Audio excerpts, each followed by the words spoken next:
This particular discussion is sorely needed, especially as Robert F. Kennedy Jr.'s selection by Donald Trump to be his Secretary of Health and Human Services has brought everything from anti-vax to raw milk to food dyes into the forefront of a ton of these discussions. And the real question here is, when does the healthy skepticism that is set up to challenge authority in a meaningful way cross the line into paranoid conspiracy delusion? Now, this has become hyper politicized when it comes to big pharma, vaccines, disease, wars, voter fraud.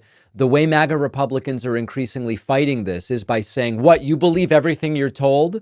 What, you trust every institution blindly? Now you trust anyone who says that they're an expert?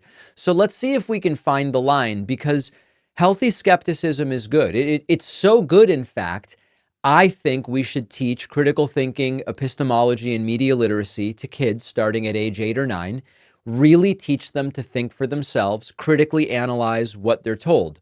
Why is my country really going to war? Does Mucinex really clear mucus, or was it approved despite no real evidence that it works? Why is Facebook free to the end user? Explain what is being monetized and bought and sold if it's free to me to use. These questions are great questions. These are part of the foundation of progress, of thinking for yourself. Then you get to the conspiracy thinking. The Bilderbergs and the Illuminati control the banks. Vaccines have microchips in them in order to do mind control, this sort of thing. So let's talk like a little bit about big pharma. It is healthy and a great thing to question, why do pharmaceutical companies set exorbitant drug prices, and for us to lobby for transparency in clinical trials? Makes absolute perfect sense.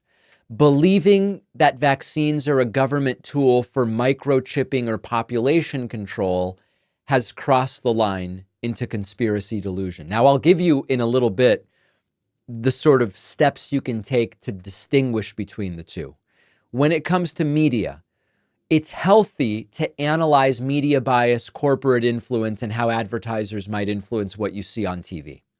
To claim that all mainstream media outlets are coordinated by a shadowy cabal, maybe involving George Soros or other old Jewish men to suppress the truth, goes over the line. There's a clear difference there. When it comes to the government, it's healthy skepticism to critically evaluate the justification for surveillance programs, drone programs, or military interventions. 100%. On the other hand, believing that every war is orchestrated by a secret group of elites like the Illuminati for global domination goes beyond where we see the facts take us. With technology, asking how tech companies use your data and wanting better regulation and transparency on data privacy, 110%. Believing 5G technology is a weaponized tool to spread disease or control your mind is on the other side of the conspiracy delusion side. Elections, this is a big one. Demanding election transparency and secure voting systems. I'm with you 1,000%. Insisting elections are rigged without evidence and relying on unverifiable anecdotes or debunked claims goes into the conspiracy delusion side. Food and health, and this is a big one with RFK.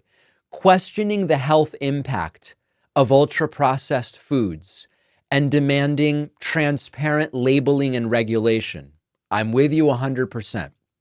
On the other hand, believing that every processed food contains hidden toxins deliberately designed to make people sick to then later make money on treatments goes beyond any facts that we have. And I know I've talked about this before.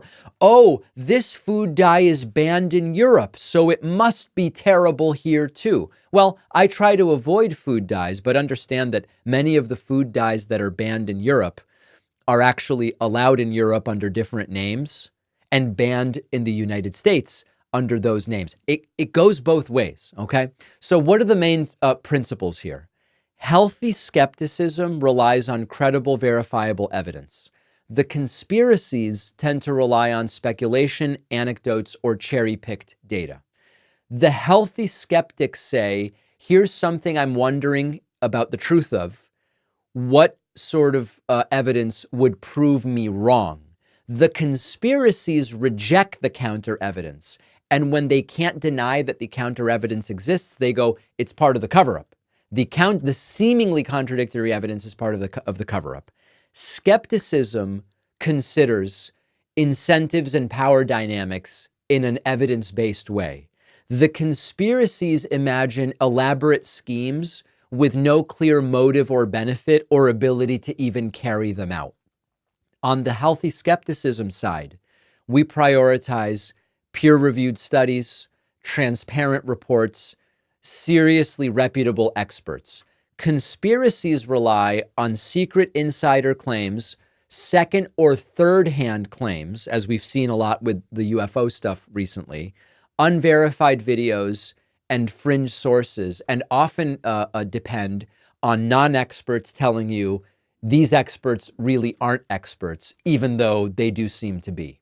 With skepticism, we shoot for consistent reasoning. The conspiracies will often contradict themselves. Like many conspiracies rely on the fact that the government is both completely incompetent and unable to do anything right, but also able to carry out a conspiracy theory that would involve dozens of departments and hundreds or thousands of people without anybody actually leaking any of the evidence for it. So that's a conflict with a lot of these conspiracies. The completely incompetent, ultra competent government is carrying out the conspiracy. So this is not, there's gray area here. And sometimes we learn new things over time that make us revise our views. But that's part of the healthy skepticism, which is we do revise our views based on the evidence. Hopefully this is useful.